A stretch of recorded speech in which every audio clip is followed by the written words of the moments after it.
सोचो आप और दिन की तरह अपने भाई बहन के साथ डेली अपने रूम में टाइम स्पेंड कर रहे हो एंड अगले दिन आपको पता चले कि आप तो उस रूम में अकेले थे, तो आपका क्या रिएक्शन होगा? क्योंकि ऐसा ही कुछ हुआ मेरी नेपाल में रहने वाली एक सब्सक्राइबर के साथ।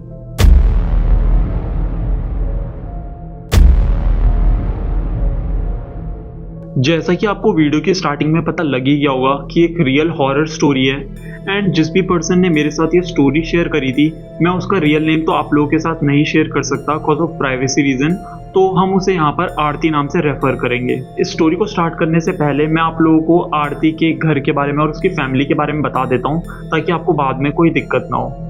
तो आरती एक नॉर्मल सी फैमिली थी जिसमें कि 4 लोग थे।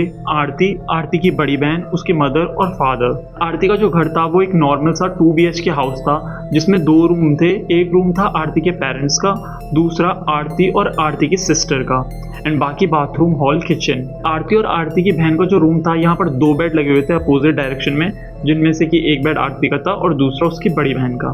एंड वन मोर थिंग, आरती की बहन बाय प्रोफेशन एक नर्स थी, जिस वजह से उन्हें अक्सर कभी मॉर्निंग या कभी नाइट शिफ्ट में जॉब पर जाना पड़ता था।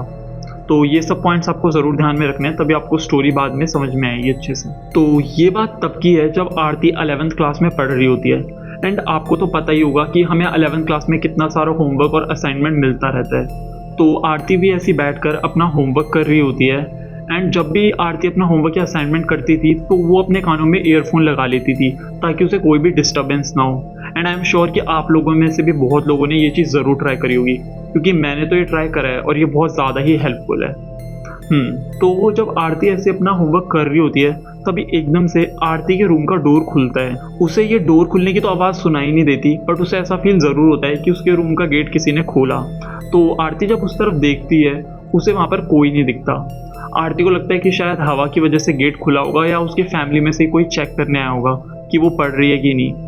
तो वो ये सब इग्नोर करके अपना काम करने लग जाती है। ऐसे काम करते करते आरती को 2 घंटे हो जाते हैं। तभी आरती की नज़र एकदम से अपनी दीदी के बेड की तरफ जाती है। तो आरती देखती है कि उसकी दीदी तो ऑलरेडी अपने बेड पर आकर सो चुकी है एंड ये बहुत ज़्यादा सरप्राइजिंग होता है क्योंकि आरती को अपनी दीदी अपने बेड की तरफ आते हुए दिखती भी नहीं और उसे पता ही नहीं चलता कि कब उसकी दीदी अपने बेड पर आकर सो गई। और अक्सर जब भी आरती की दीदी सोने आया करती थी तो वो अक्सर आरती से बात करती थी, बट आज ऐसा कुछ भी नहीं हुआ और आरती की दीदी ने अपने पूरे शरीर को चादर से ढक रखा था।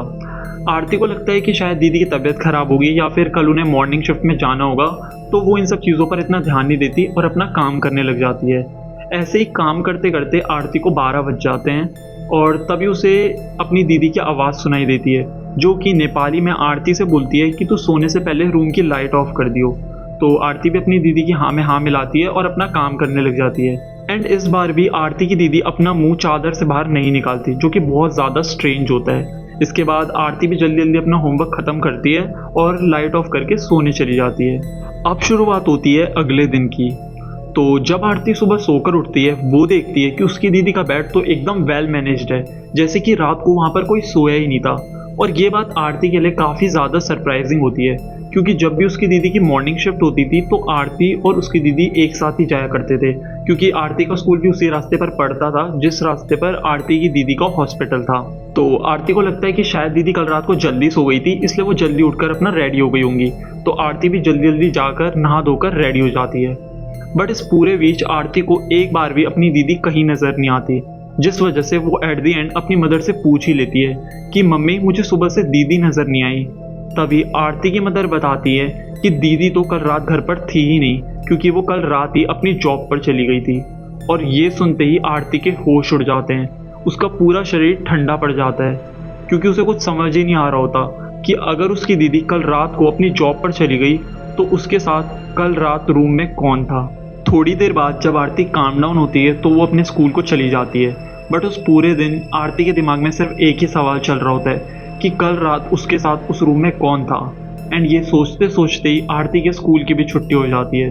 स्कूल से आते वक्त आरती बहुत ज़्यादा डरी हुई होती है अपने घर जाने में भी, तो वो एक दुकान पर रुककर एक हनुमान जी का लॉकेट ले लेती है। और इस दिन के बाद से जब भी आरती की दीदी की नाइट शिफ्ट होती है तो आरती रात को सोने से पहले एक बार हनुमान चालीसा ज़रूर सुनती है।